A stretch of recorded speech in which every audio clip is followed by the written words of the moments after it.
Good afternoon. My name is Paul Wax. I'm the Executive Director of the American College of Medical Toxicology. And I'd like to welcome you to our webinar series entitled The Medical and Public Health Considerations of COVID-19.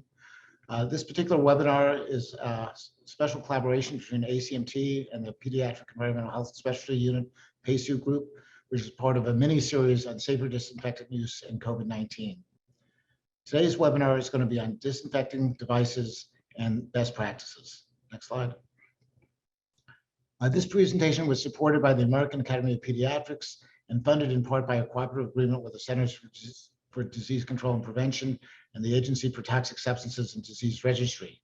The U.S. Environmental Protection Agency supports the PACUs by providing partial funding to CDC ATSDR through an interagency agreement. The findings and conclusions in this presentation have not been formally disseminated by CDC ATSDR or EPA and should not be construed to represent any agency determination of policy. Use of trade names that may be mentioned is for identification only and does not imply endorsement by the CDC, ATSDR, or EPA. Next slide. I'd like to thank our webinar series partners for helping to promote this, this webinar, and particularly to the American Academy of Pediatrics for disseminating information about this webinar series to their members and partners. Next slide. This is one of a series of total of 6 webinars that we're specifically designing on safer disinfectant use. This is the 5th of the 6 webinars. The previous 4 took place over the last several months, and each one of them is up on our website at that URL, and you can watch them anytime you'd like and read the information about the webinars as well as FAQs that we've developed for those webinars. Next slide. And this is the FAQ page. Again, we have specific FAQs that are referenced pertaining to each of the previously developed webinars. Next slide. There'll be a Q&A at the end of the webinar. This generally goes for about 15 to 20 minutes, and we invite you to participate. Please type your questions into the Q&A feature, and we'll get to as many of the questions as possible. Next slide. I'd like to thank my co-host of this webinar series, Dr. Ziad Kazi. Dr. Kazi is the Secretary Treasurer of ACMT and is past president of the Middle Eastern and North African Clinical Toxicology Association. He's a professor in the Department of Emergency Medicine at Emory University in Atlanta. Next slide. I'm delighted to bring to the podium now our guest moderator, Dr. Nicholas Newman is an assistant professor of pediatrics and environmental and public health sciences and co-director of the Community Engagement Core of the Environmental Health Sciences Center at the University of Cincinnati. He's also the director of the Cincinnati Pediatric Environmental Health Specialty Unit and medical director of the Environmental Health and Lead Clinic at Cincinnati Children's Hospital. And he will help to introduce our speaker today and moderate the Q&A. Thank you very much, Dr. Newman. Thank you very much, Dr. Wax. I'd like to introduce our speaker for today, Dr. Jason Marshall, who's the laboratory director of the Toxics Use Reduction Institute at the University of Massachusetts at Lowell. He has a background in chemical engineering, environmental studies, and a doctorate in occupational environmental hygiene. So it puts him in a very good position to talk about this important topic regarding the devices that have been marketed for disinfection. I've heard another talk by Dr. Marshall earlier in the pandemic on disinfection, and it's an excellent speaker, and I look forward to the presentation today. So you're ready to go, Dr. Marshall. All right, well, thanks for letting me be here. The objectives for today is going to understand the difference between cleaning and disinfecting, the ability to identify safety concerns of these disinfecting devices, and also recognizing when disinfecting is needed, or more importantly, when it is not needed. So I always like to start off my talks on this topic, talking about cleaning first, because you can't disinfect a dirty surface. And that's the one message I hope everyone takes away from this presentation, is that cleaning comes first. And the differences between them, even though these terms are technically, sometimes used interchangeably throughout talking about disinfection and cleaning and surfaces, they have different end descriptions of what they actually do. Cleaning is a physical process of removing dirt and soil from a surface This means it removes the nutrients for some of these microorganisms, and it can even eliminate places for these to hide and that provide protective barriers. It actually can even physically remove the bacteria or the virus from a surface as well. Then you get into sanitizing, where you're talking about actual killing off of some bacteria, but it's not effective on viruses. And so it has a range of 99.9, so a 3-log reduction up to a 5-log reduction for sanitizing. And then disinfecting is a little bit further up that spectrum, where you're getting a 4-log reduction and you're killing off microbial life, bacteria, and viruses, but not necessarily their spores. And that's, sterilization comes after that. Again, you can't disinfect a dirty surface. And to help illustrate that, I have a video that my son and I put together for part of our black belt candidacy. So what you'll see here is this is a bacteria hidden by the dirt. You can see the dirt on the surface, and it shows that the disinfectant can't get through that protective barrier of the dirt or the soil or the biofilm. So what you need to do first is to clean away this dirt or the soil from the surface, exposing the virus or the bacteria to the disinfecting chemicals, which then can now penetrate and then do their job and inactivate the virus and rendering the surface, safer for people to be exposed to. So like I said, that was part of our black belt candidacy test and we had to do a public service announcement around COVID-19. So that was his handiwork of making that slide for us. So for cleaning applications and some disinfectant chemicals, where can you find these alternatives? Best place to start with is these third-party certifiers. They're independent from the manufacturers. They've gone through and they've looked at how safe these products are and also have looked at performance. The big three that are out there, some of these names should sound familiar. There's Green Seal, EPA's Safer Choice program for their cleaning products, and they're designed for the environment for their disinfection side. And EcoLogo does both cleaning and some disinfection products as well. So these organizations help kind of do the groundwork to find what chemicals are safer or potentially safer, and also have shown some performance levels as well. And also there's other resources that are available. I know we've worked for many years with our state purchasing group to help find preferable products around this topic. And they've gone through and they've made the selection process a lot easier for the general population by using the list that they've created for what's they've considered to meet the needs of the state. So circling back to the EPA's Design for the Environment, or DFE, their disinfection protocols are what they look for. They look at the short-term exposure.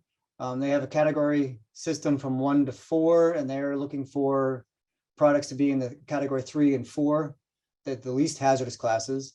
They also look at the chronic exposure, long-term exposure, looking at carcinogens and endocrine disruption. But they also go beyond just looking at the active ingredient, the part that's supposed to be doing the disinfection. They're also looking at the full product review, where they're looking at all the other ingredients in the product. And this is where they kind of partner up with their Safer Choice program, and they use that same criteria for the cleaning products for the other active inert ingredients in these disinfectant products. So it's a full picture of the chemistry and not just what the manufacturer may consider their active ingredient. It also is looking at personal protection equipment, and they're hopeful that the chemistries that they can put on their safer list don't require PPE or require very minimal amounts.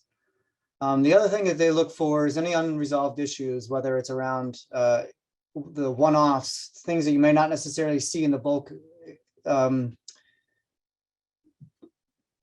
the group for people that health effects may not affect everybody, but it may be a subset that you're concerned with. They also look at one of those times, does the product may not work exactly right, so that performance side. And more importantly, they look beyond just the health effects and performance. They also look at, are there any other regulatory issues that may be associated with this chemistry, not necessarily for this disinfection application, but other uses of the chemistries as well. They also do allow for identical formulations to be on this list. If it's the exact same formulation, just repackaged by somebody else, it can also receive the Design for the Environment approval.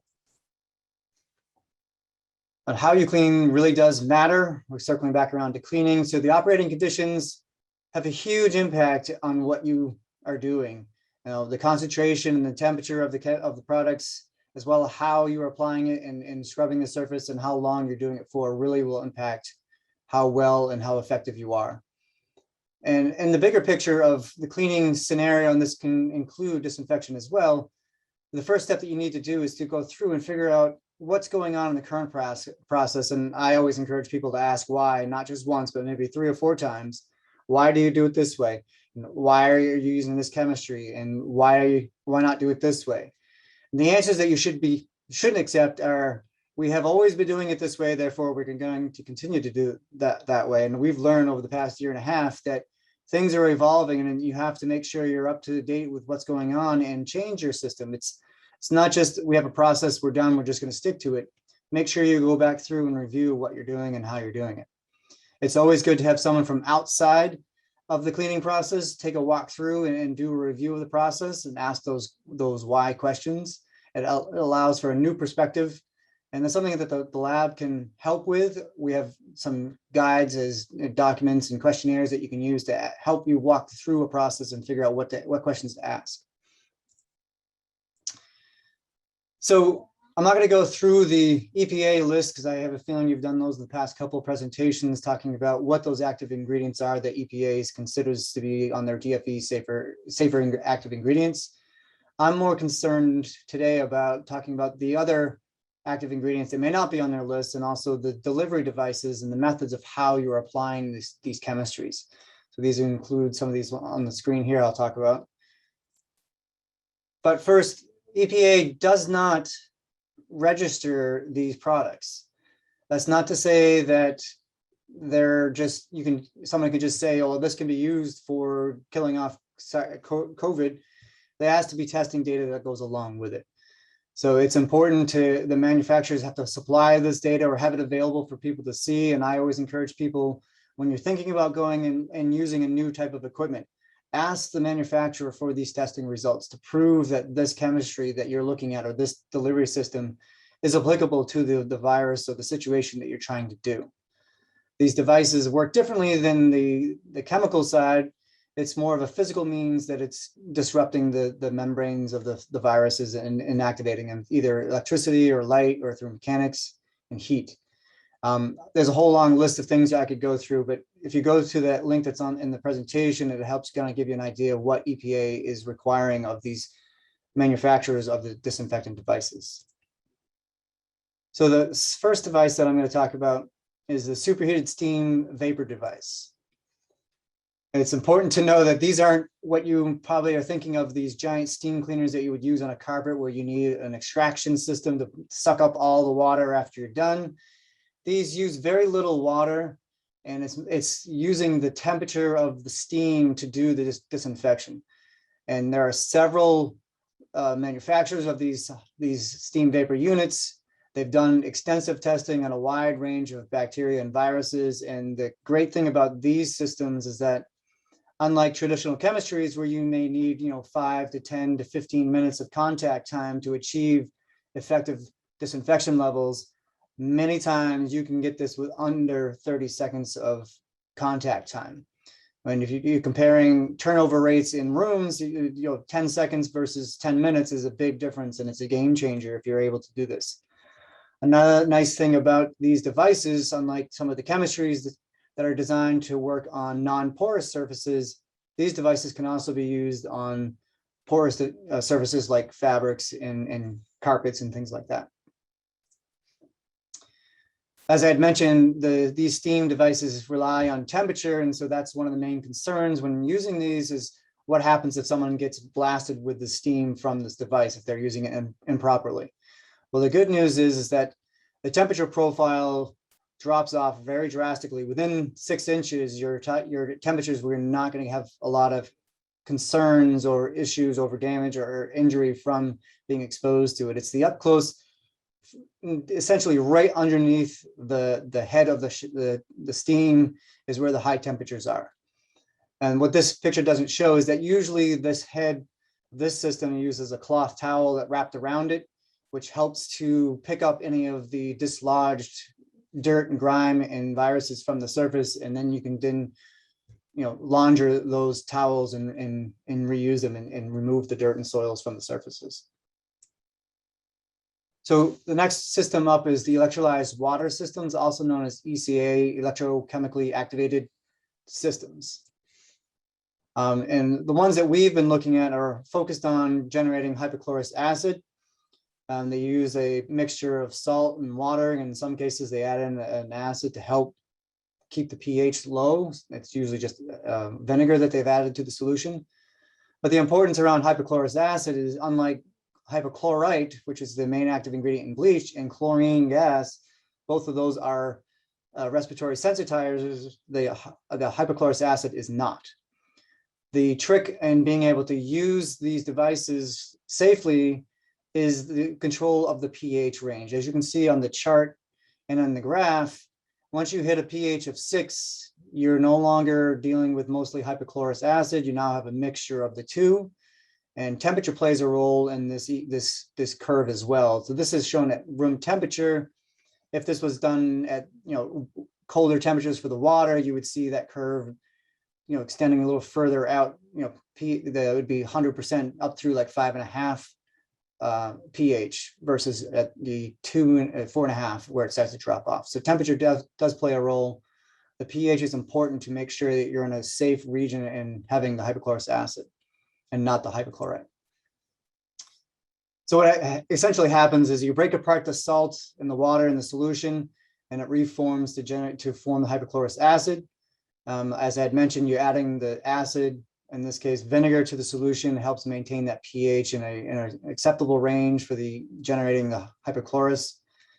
And if you look at the chart that was on there, the hypochlorite pH solutions, I think I can go back one for you. If the normal bleach solution that you're using, that you're making up, is a pH of around 9.5 to 10. So you can see you have mostly hypochlorite in there. And the interesting part is, for most of disinfection, hypochlorous acid is far more effective than hypochlorite. It's just easier and more stable in the hypochlorite version, and that's why it's easier to be purchased in the store. I don't have to spend too much time on the electrolytic cell here unless you really want to get into the chemistry, but I know we have other things to talk about. But this is essentially what goes on inside the black box. There are several in-home systems that we've evaluated over the past year or so. They have different ways that you can add the salt and vinegar mixtures. Some of them give you a pre-measured capsule, so there's no guesswork. Some of them, they say add a scoop of salt. Some say add a scoop of salt and add a teaspoon of vinegar. We have found that it's not surprising that the ones that provide these pre-made packets have more consistent generation of the hypochlorous acid solution and have more consistency in the active ingredient concentration during product use and development. So during some of the testing that we've done to validate some of these product claims, is we've looked at several manufacturers of these. We looked at total chlorine, we looked at the pH, and then went through and determined how much was being generated. We were concerned because of that pH shift range where, ideally hypochlorous acid would be great. We know that things are not going to fall within that range. And so that we wanted to validate or determine how much exposure people were having to chlorine during the use of these devices. So we looked at exposure levels when the solution was being generated, and also during a 10-minute use time during the wiping application. We actually have a mock bathroom in our lab that we use, that the students were all excited about being in there. So I know this is a lot of data on the table, but the main thing to look at is that there's not a high level of chlorine being produced during the generation of these, except during the use portion of the bleach solutions. Is the only time we had multiple readings of potential exposure. And so you can see the student on the right-hand side, he's wearing the monitor on his chest as he's doing the cleaning in the bathroom. So it was nice to determine that what people were concerned about being exposed to, we weren't seeing in this mock-up of a real-world situation. So if things are looking so promising for hypochlorous acid in these electrolyzed water systems, why is it not on EPA's DfE list? Remember, one of the things that they look at is the unresolved compliance or enforcement actions associated with this chemistry. And then with the chlorine-based disinfectants, when used to treat drinking water bodies of water, so you're talking surface water, ponds, and lakes and reservoirs that are used for drinking water, there's a lot of organic matter that's there, and this interacts with the chlorine, and you can create these disinfection byproducts, trihalomethanes, and there's concern over the health and safety of what's there. Now, why does this really not speak to what's going on in the real world when you're using these electrolyzed water systems? Is that the water that you're using to generate the chlorine solution has already gone through this process, and you're not going to have that same level of organic matter in the water. So the chances of you generating these disinfection byproducts is low from that point of view. There's also the question of whether or not, well, what about when you use this on a dirty surface and you're just trying to disinfect, someone's body fluids or something like that? Is that enough time, and is it that high enough concentration to form these disinfection byproducts? This latter question is something that a colleague and I are working on, trying to come up with methodologies to evaluate what's produced when using these electrolyzed water systems in a not so ideal situation when you have a dirty surface and you're using it on it. Do these disinfection byproducts get formed? So sliding over to Aqueous ozone devices, again, a similar kind of handheld device as the electrolyzed water with salt. What happens is you're taking water and an electrical charge and you're generating ozone in this system. And then the ozone then attacks the organisms in the soil. And at the end of this reaction, because of its unstableness and reactivity, it then reverts back to oxygen. This is difference here is that we're talking about aqueous ozone and not gaseous ozone. And so there may be some concerns about what happens if I'm exposed to the gaseous version of ozone. These vendors that we've worked with have done some preliminary evaluations, and they have not measured any ozone near or nearby when they're generating the solution and using the solution, kind of like what we did with the chlorine-based solutions. We're in the process of trying to do some of that work ourselves to validate what they've told us and to make sure that this is what's going on and we're not measuring anything. So again, inside the device, you have the oxygen in the water solution and the spray bottle coming through, and then the charges go through it and you have ozone coming out. There are several devices that we've been looking into, and they're at low concentrations that you're generating. They have similar technologies, how they generate it, but there's some links there you can learn a little bit more about how they're generated. We haven't done as much performance testing with these, but we do have two of these units, I think, in the lab that we're going to be doing some performance testing on as well. For ultraviolet light, it's been used for many decades on various pathogens, and it does take the right kind of UV light and the right dosage to effectively disinfect surfaces. The most effective wavelength range is at UVC, ranging from 200 to 280 nanometers. There's a lot of testing that's been done at the 250 wavelength that it's capable of inactivating several of the similar type of viruses to SARS-CoV-2. It causes the lesions in the DNA and RNA and effectively inactivating the organisms. So there's concerns over how does this impact, when on skin or in eyes. And so there's been more research looking at what they refer to as far UVC, which is about the 222 nanometers, which doesn't penetrate the surface as deeply and should not be an effect as impactful on skin or eye versus UVC. And this is just kind of a crude demonstration or pictorial of the skin and how far UVA, UVB, and UVC can penetrate to the skin layer. And the thing to note is the coronavirus size is much smaller than the thickness of the skin. So if you're talking UVC or the far UVC, you don't have to go very far through the coronavirus to be able to inactivate it, whereas you'd have to go significantly further to go through or to do damage to the skin or eyes. So with ultraviolet light, there are some limitations. It's a direct exposure type of system. You have to be able to see the virus and able to inactivate it.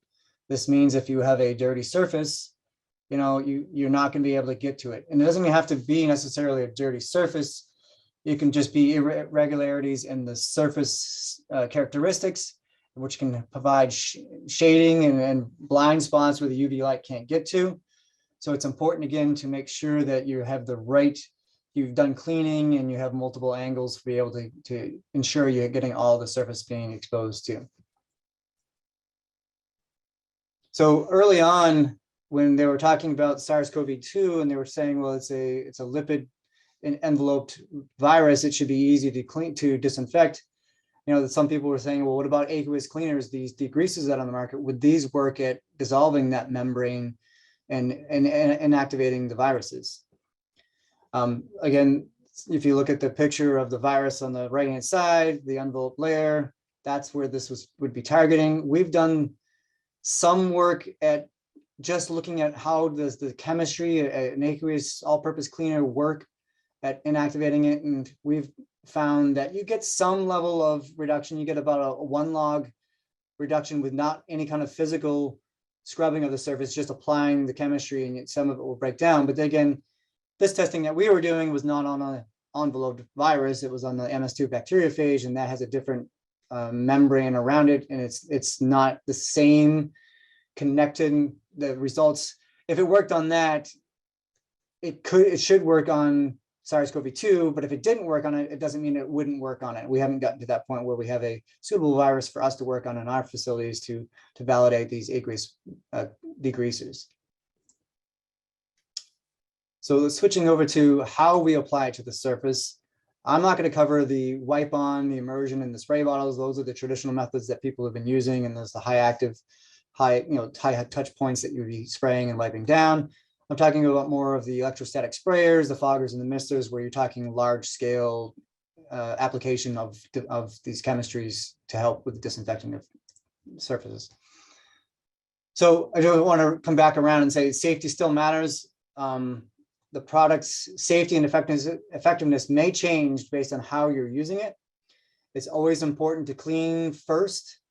You have to make sure you're following the recommended concentrations, the required dwell times, and most importantly, making sure that you provide personal protective equipment for those that are applying these chemistries in these rooms. You'll see in a second why. But for a chemistry to be used effectively, for disinfection, you still have to make sure that that chemistry has been paired with the equipment that you want to use it with. Just because it's effective on SARS-CoV-2 or a surrogate thereof, doesn't mean that you can just pop it into any delivery device and have it work. Your EPA is still requiring performance testing and for these type of applications to make sure that what you're doing is going to give you the results that you think you're getting. The exposure also of these chemicals can change, and that's why it's important to provide PPE. It's not the same size droplets, and I'll show that in a second. The electrostatic sprayers are most specifically, they're here to generate charged particles, which provide a more efficient way to deliver this to the surface, because most surfaces have the opposite charge, and that the particles are then drawn to the surface and they'll cling to that surface. And they'll even have some ability to wrap around the backside of a surface you may not necessarily be able to see. It also provides a more uniform layer on a surface. That sounds great in theory, but sometimes too good of a delivery system maybe not be what you're looking for, because you may not have enough chemistry on the surface to remain wet. Like I said, it's faster than traditional manual spray systems, where you're prone to human error. You get more missed surfaces. But again, the electrostatic sprayers, there is no physical blow off of the viruses from the surface. It's all onto the surface in a way that kind of just sits there. And again, you have to make sure you have a clean surface before you do any of this. There's no manual removal of the debris or the microorganisms in your delivery system because it is a very low flow type of delivery system. And like I had mentioned, you have to make sure that the surface is going to remain wet for the entire required contact time to make sure that you're getting disinfection to the level that you need it to. Foggers and misters are kind of, people usually refer to these at the same time, and it's kind of good that they do because most systems that you buy are called foggers and misters because it's just a dial on the side that you adjust to change the size of the droplets. They rely on passive deposition, and it's based on the direction of the spray. If you can't see it, you can't coat it, and it was relying on gravity to be able to pull these down to the surface and coat them. And that like I had mentioned before, you may not necessarily get an even coverage. And re-entry times into these rooms that you're spraying with these compared to electrostatic sprayers may be delayed because the aerosol particles are in the air and you don't want to walk through that and breathe these chemicals in as you're walking through the room. The real difference between foggers and misters is particle size. Foggers generate a cloud-like fog, 10 microns, and the misters are more of 200 microns in size. Fog floats and mist falls. This is kind of a quick demonstration where the light rain is and the fine drizzle is about where you have the mister, and the fine mist and dry fog is where you're going to get the fog, the fogger's size, particle size. So you can see that this is significant difference in size. And again, personal protection equipment is important to prevent the user, the applicator, from breathing these in or getting them on their skins because it's hanging in the air. So as I mentioned, these foggers and these and misters, more of the foggers may remain in the air longer. And some people have thought, well, maybe this is a good thing that they're hanging out in the air because it can help disinfect the air as well as the surface. There's not a lot of research that's out there to prove this one way or the other, but there are some thought that these aerosolized disinfectants may latch onto these organisms and not necessarily doing anything to them other than making them heavier and then making them fall out of the air onto the surface. And then when they're on the surface doing the disinfecting there's some thought that, well, maybe if there is enough contact time on the virus in the air, that it's doing it in the air as well. So that's definitely somewhere that I'd love to find more research on and have more answers for you as to what's happening with the air disinfection. Again, it depends on pre-cleaning surfaces, getting rid of that organic load, the type of chemistry that you're using in the spray, the pathogen that you're trying to remove, and the size and space and occupancy of that room as well. The air movement and relative humidity play a big role, and the amount of disinfectant you've applied and over how much time. And it's always good to make sure you plan your escape. In addition to making sure you have as much ventilation as possible to control what's going on in there. Don't paint yourself into a corner so you have to walk back through the cloud, start as far away as possible and back your way to the door. And make sure that that room is left long enough without anybody coming in to ensure safety and there's enough contact time for the disinfectant to do what it needs to do. So the question becomes when to disinfect. So viruses survive on surfaces, or as I mentioned, it depends on temperature and relative humidity, as well as what else is there for a food source. So the higher the temperature and relative humidity, the faster the virus will decay. And what I have on here this is from the Department of Homeland Security. They had done some research early on, and it's a little fuzzy on the screen, but it shows how long the virus can remain in the air as an aerosol, how long it remains on various surfaces such as copper, cardboard, stainless steel, and plastic. So for the aerosols, they were finding, several hours it can remain in the air. On the various surfaces, it ranged from just about a day to like 3 or 4 days that the virus is, will basically break down and no longer be there if no one's there. So if you have an unoccupied space, you won't have to go in and do a full room disinfecting because there's nothing there to disinfect. You go and you do a normal cleaning, that's all you're going to have to do.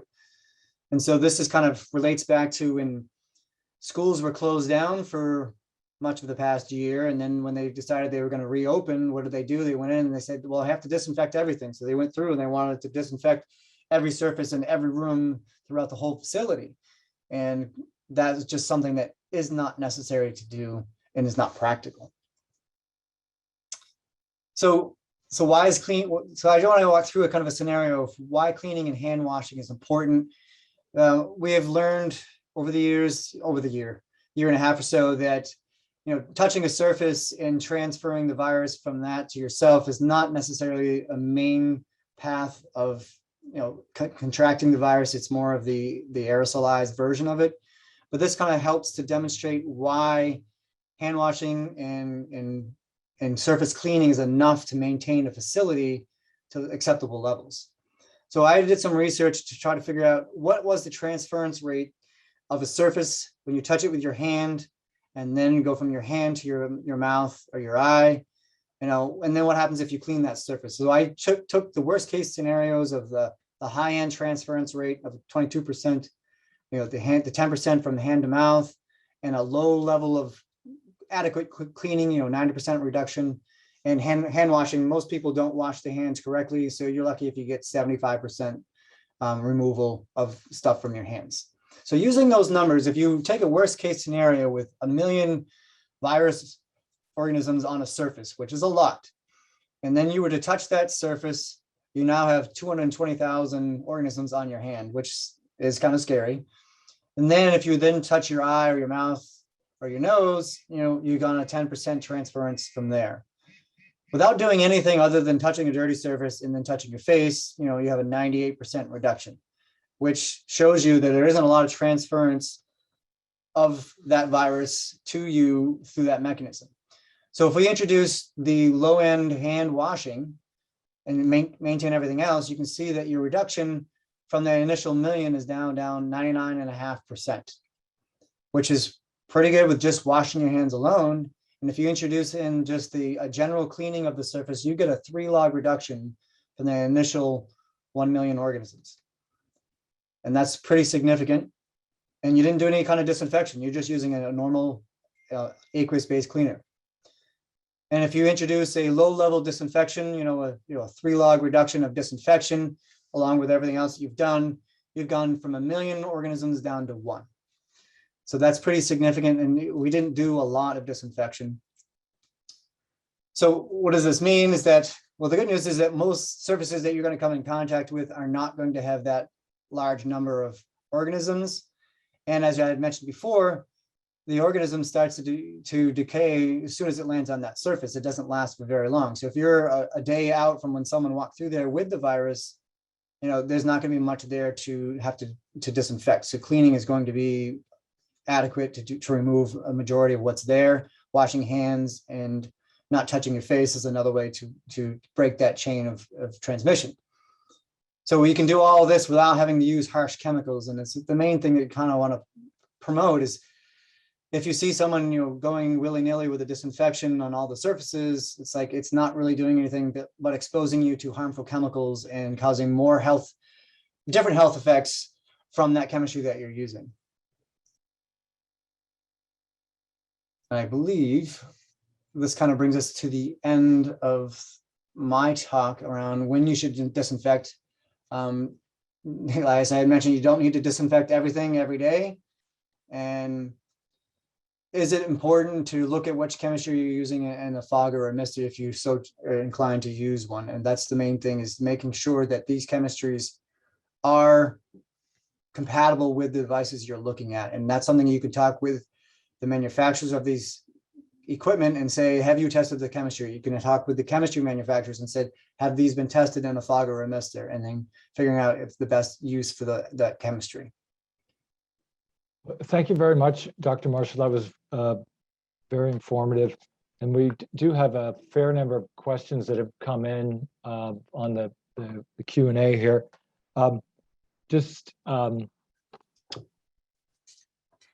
since your emphasis today was on like devices, I think we'll start with the questions kind of related to that first. And I wonder, there was a question about using phone soap, which my understanding that's like a UVC like little device that you put your phone in that's supposed to disinfectant. Do you know how that would compare with a chemical disinfectant? I mean, I guess the assumption is that you have to wipe the phone off first. I mean, you can't just, Yeah, I mean, I can jump in and try to answer some of that. So we actually have been looking at those. We actually, I think we have 1 or 2 of those types of devices in the lab ready to do some testing as you're describing it. And yeah, if there's visible grime on the phone, you're not going to be able to use the UV light to get to all the viruses. If the virus happens to be on top of the soil, yeah, you'd be able to get some inactivation of the virus that way. But if it's been on your phone for a while and there's dirt and grime over it, you're going to need to wipe down the phone first and then put it in the box. It's important to make sure that the device you're using, you follow the instructions. Like I said, before buying, I would definitely go out and do research to determine where is their testing data on their device on a virus or a bacteria, and showing you what is that contact time, how long does it need to be in that chamber to be effective. And if your phone has any kind of plugs or ports, anything like that the light isn't reaching, it's not going to get any of the viruses or bacteria that are in those. So that's definitely a line of sight. The way these are designed, they have mirrors all throughout, so they try to redirect the UV light to be able to get to the surface. So I would definitely check at the UVC wavelength. And I think one of the more popular ranges is like the 254 to the 260 is germicidal type of level. It's important to make sure you don't tamper with the device and open it up with the light and keep the light on, because that can cause issues with skin and eye, as I mentioned. So regarding the like using electrostatic sprayers and you're spraying your chemical on there, are there concerns about like exposure and health concerns of like what gets left over there? Yeah, so in addition to the person applying the chemistry through this device, and if they're doing it correctly, they look like they're wearing a hazmat getup, that they have the hood, the mask, the respirator, the whole bodysuit, gloves and booties and everything like that. But depending on what chemistry you're using, if you're using a quaternary ammonium compound or a quat as the active ingredient in the spray, when that dries, there's some chance that there's concerns over this being dried on the surface and then flaking off, and then that has been shown to be a cause of an asthma respiratory sensitizer and things like that. So the chemistry you're using is definitely important, and how you're applying it and what happens afterwards is important as well. There were a couple of questions about related to biofilms, and I think one a question about like your simulated like cleaning environment. I mean, how do you have like standardized dirt that you put down, or like how do you do that? We are the cleaning lab, so we have cabinets and cabinets full of dirt and grime. As for the biofilms, we did not look at that in that setting because that's not in our biologicals laboratory. This was out in a main lab, so we're using just the dirt and soil. But for the testing that they were doing there is more of didn't really have to be anything on the surface. We weren't testing for effectiveness. We were testing for exposure. So he was just in the small enclosed space, spraying the chemistry and measuring what was being sprayed. If you're talking about, how will this work on a biofilm, we didn't do that testing yet, or I don't know if we have the capability of doing it, but it's definitely of concern. That's where some of these chemistries may not necessarily work as well because they can't penetrate through the biofilm, whereas the steam systems, the temperature is what's doing the killing. And so they kind of essentially melt their way through the biofilm and breaking up the viruses and the bacteria that way. So I wonder, like, if you're using one of those steam devices, I mean, is there any concerns about the surfaces that are being treated, like wood versus tile versus some porous surface? Right. So Like you you're have talking to, about compatibility. Are you going to damage Yeah. the warp a surface? Yeah, that's always that concern because of the high temperatures. That's something that the manufacturers of these systems would be able to answer specific Okay. questions on that. But I've had it demonstrated for me in my lab. We actually have 2 or 3 units here in our lab, and there's not much surfaces that it can't be used on. Mhm. He came in and he did the acoustic tiles. He ended up doing the air vents. He did the floors. He did the walls. He did the windows. And granted, you wouldn't want to go from one to the other with the same tile because my lab was dirty at one point before we moved to our new location. So there was a lot of grime, but it was amazing how much they can remove from it. So for concerns over compatibility, I wouldn't use it on a cell phone or Right. something like that, but definitely checking with the device the surface you're trying to disinfect, see if there's any precautions, checking with the manufacturers of these equipment to say, no, don't use it on that because that will definitely warp, whatever it is. Like a thin plastic, it may damage that, but a thicker plastic, it may be fine with like a shower stall or something like that. It's not going to have any issues with. Oh, that's good. Are there certain surfaces that the electrostatic products seem to be more effective on? I mean, my impression from what you said was that it's non-porous surfaces. And that's what I've read about these electrostatic things, but I'm not sure. With many of the disinfectants that are out there, the chemistry that you're using, they've been geared towards the non-porous surfaces. Mm-hmm. So with the electrostatic sprayers, it creates a positive charge. Most surfaces have a negative charge, and it will latch onto it, and it kind of wraps around it and attaches to it. If there's recessed holes and things like that, it might get into some of those, but if they're, not necessarily all of them, if you can't get to it, it's not gonna be able to get in there. If the holes are too small, it's not gonna be able to penetrate to get inside there. That's the main reason behind porous surfaces, is that the holes, the liquids can't get into to get to the bacteria and the viruses. There's been a couple questions about, and this may be kind of out of the scope for today, but like, do you have any recommendations for making like your own disinfectants at home, or presumably quote natural? Well, yeah, there are some things that you can do. It's always important to know what you're dealing with. Just because it's something you can find in your home doesn't necessarily mean it's without issues or concern. We've done, a colleague of mine, Dr. Nancy Goodyear here at UMass Lowell, she's done some testing around different types of vinegar. Mm-hmm. So, apple cider vinegar and white vinegar, and those she did a whole range of which ones work under what types of bacteria. So those types of things you could look at and use. The main thing is that from what we were talking about around SARS-CoV-2, is that if you're doing a good cleaning, disinfection isn't necessarily that important, but you can do your do-it-yourself recipes for cleaning as well. And that on our website, we have several,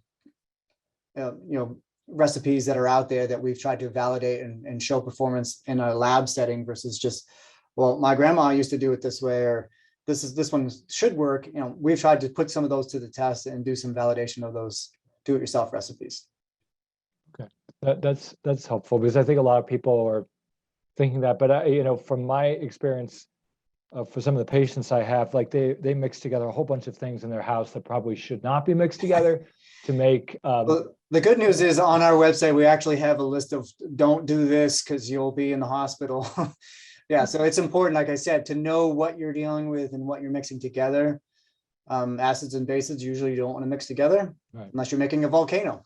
Right. Yeah, and I think sometimes people just kind of assume if they have those things at home, they're okay, but that's not necessarily the I always case. remind people they have drain cleaner at home. Doesn't mean it's safe for you to go and try to do something else with it. They're chemicals that are designed to do nasty things. So be responsible with what you're dealing with.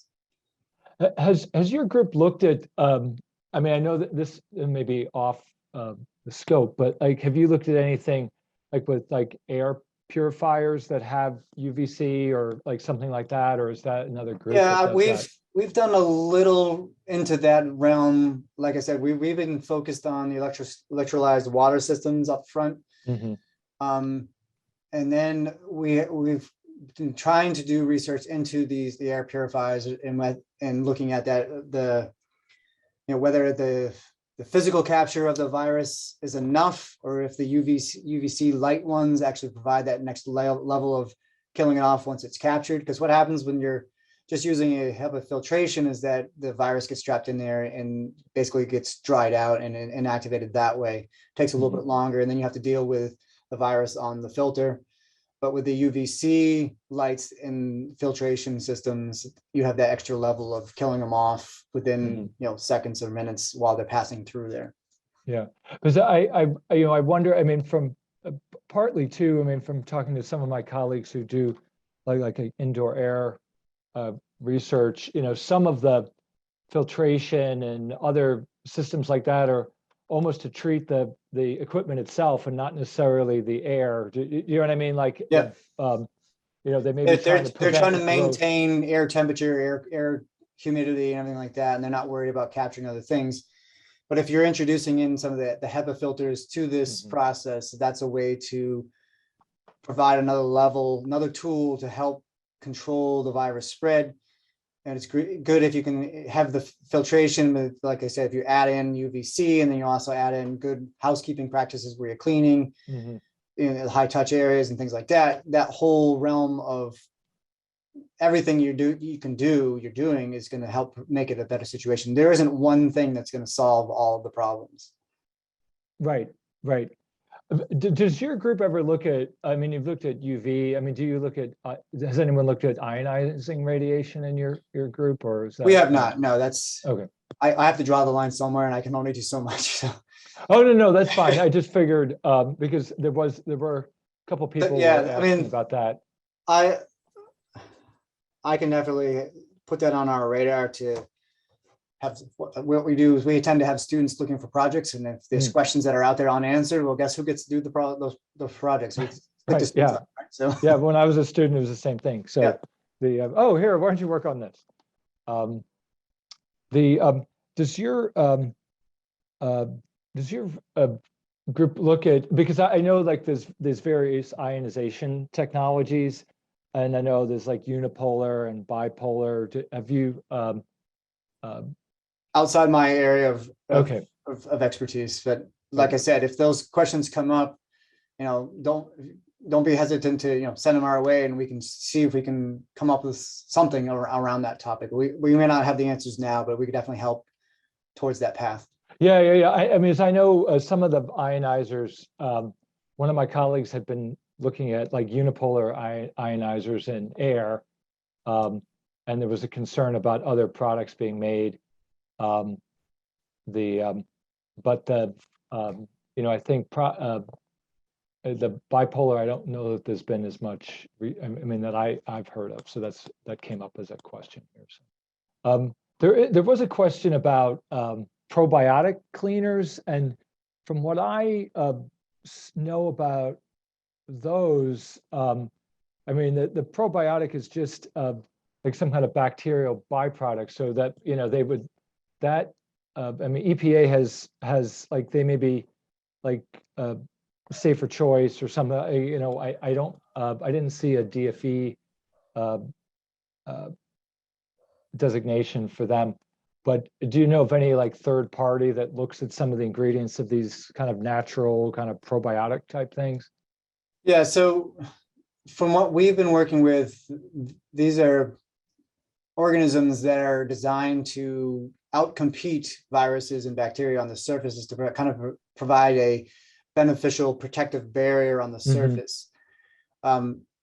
Whether or not the other chemistries that are in there are being reviewed, I know that we've worked with several companies, and we've looked at what they're applying it with, and then talked with them about, you may be doing something that's safer than using a disinfectant, but you're using all these other ingredients that are in your product that you may want to rethink how you're doing it and what you're making it with. So it's more of getting them to learn more about the other half of what is in their product to make sure Right. they're doing the right thing. I know when we do product reviews, we look at, like EPA does, looking at all of the ingredients as much as we can find out what's in them. We'll review those. I don't know if that answered the question or not, but Yeah, I think so. There was a question about dry hydrogen peroxide. Apparently, I've heard there's I've heard a little bit about it. I haven't really done too much research into it. I mean, I can't answer the question on that right now. I mean, okay, no, that's fine. Someone asked about sharing the website for the homemade cleaners. I think probably that's on your. Yeah, if they go to the turi.org/lab or laboratory, you can navigate your way through to it. I couldn't tell you exactly where it was because I think it's moved about 9 times. But if you go to turi.org and you do a search for DIY cleaning, it should come up. Okay. I mean, I assume that like these steam devices that you have, I mean, they're all like commercially available. Is there The ones like, that we were lists on looking your at, yeah, they're website, or- designed. One of the companies we worked with is Advanced Vapor Technologies. They sell one for the home, and they also have more of an institutional Mhm. size one. I mean, you're going to use it more often. It's more robust. We actually, I had mentioned that I do karate, and our karate studios in lockdown, and they wanted to reopen. And so they had a plan in place that they were going to have all the students use a quat-based disinfectant to wipe down their surfaces that they were standing in. And you were talking kids ranging from 6 years old up to 80 years old, and that's a big range. And so we worked with them to come up with a better solution. And what we ended up doing is we're using one of these industrial steam. He actually was going to buy the household steam unit to do all his practice mats in his floor. And the company said, well, no, because you're going to do a lot high-end stuff. You're going to want the bigger and more robust version. But they do sell range from household all the way up through large scale type of things. And they ended up buying 2 of these units, and they were cleaning the mats in under 5 minutes, and and not having to change their operating conditions. So that was a win for them and win for the students not having to use the quat-based disinfectants. Yeah. I mean, anytime I think you give like some of the, I mean, there's some places that have given the disinfectant stuff to the kids, to kindergartners to use, and that just seems. Yeah, and that was one of the things that I had worked with in Massachusetts, is worked with several trainings and one-on-one with schools, and looking at their plans for not reopening, but maintaining the facility as they're open. And their plans were to give here's the spray bottle, go spray your own desk. And thankfully, we talked many of them out of doing that process and just doing a manual cleaning of the surface. And then anything that needed a bigger disinfection, use a trained person to do it, and not even the teachers to do it, because they're not trained on how to use it and what not to mix it with. So it was definitely a good thing for them to learn the process of, you don't have to do this with these kids, and it's not good for them to do it, and moving towards the safer process versus just, oh, this sounds good, we're going to do this. Right. And I think also during this whole the COVID pandemic, there's been a lot of you hear one piece of information, and then later more is known, and then we have a completely different take on how we should do things. But I think what you stress is like the importance of, it isn't just like anyone spray this stuff on. You actually have to, I mean, you may have someone who actually knows what they're doing to make sure it's actually applied properly. And the surface has been pre-cleaned before they go in and do this. So it's that whole, what is our process from start to finish, cleaning first, and then going in and making sure that there's no residue left from the cleaning product on there, because that can actually interfere with the active ingredients as well. And then you go in and you disinfect the surface, and making sure it remains wet for the right amount of time, and then treat the surface afterwards, whether it's allowing it to dry in some cases, and in other cases it may be you need to wipe it down with a wet rag as well. So it's that whole scenario that will depend on the chemistry that they're using and the surfaces that they're treating, so that it will vary from room to room if they have different types of materials.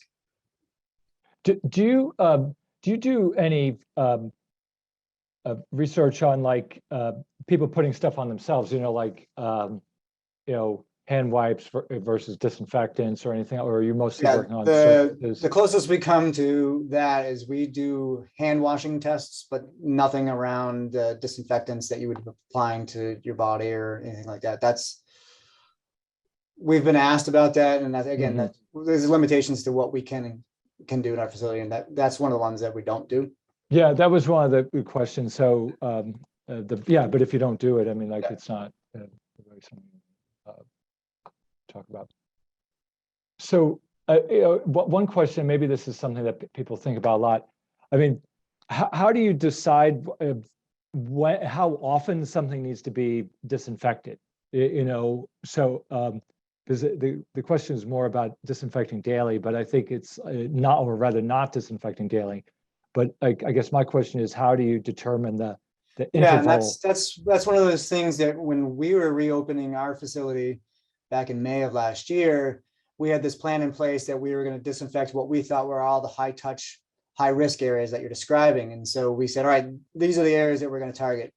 But while we were doing that, over the course of the first couple of weeks we were back, we were monitoring what we were touching and how often we were touching it. And we found that 2/3 of the high touch, high risk areas that we thought we should be disinfecting, we never came in contact with at the level that we thought we would. And so we were able to modify what we were doing by watching what's physically going on. That's where I go back to where I was talking about doing a walkthrough of the cleaning process and go, all right, how do we do this room, and how do people interact in this room? We're even going in when they're not doing cleaning and just watch the classroom, if it's a classroom, or the room that you're in, and doors and light switches are obvious ones that are high touch, high risk areas.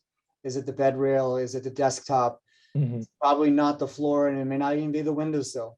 But those things you can take a best guess up front, and then monitor what goes on and redesign and remodify your process based on what you're witnessing going on at your facility.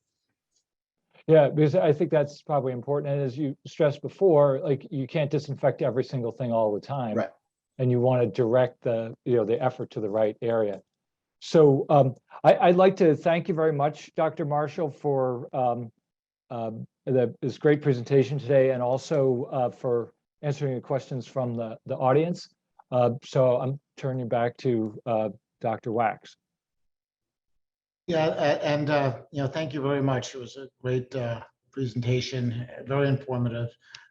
We will be developing an FAQ based on the webinar, which we'll release over the next few weeks, hopefully, and ultimately we also planned it as part of our project, which is funded by ATSDR and under the American Academy of Pediatrics, a series of fact sheets, including a fact sheet on this topic as well. So we've put on a number of webinars as we've discussed over the last year and a half now, and these are all summarized in our prospectus, which is available on our website at acmt.net/COVID-19 web.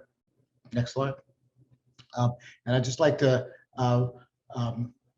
suggest folks take a look at our PACU National Classroom, Pediatric Environmental Health Specialty Units. There's many different trainings, including recorded webinars, including this series, but many other webinars on pediatric environmental health, and also a large number of e-learning courses too on topics related to pediatric environmental health.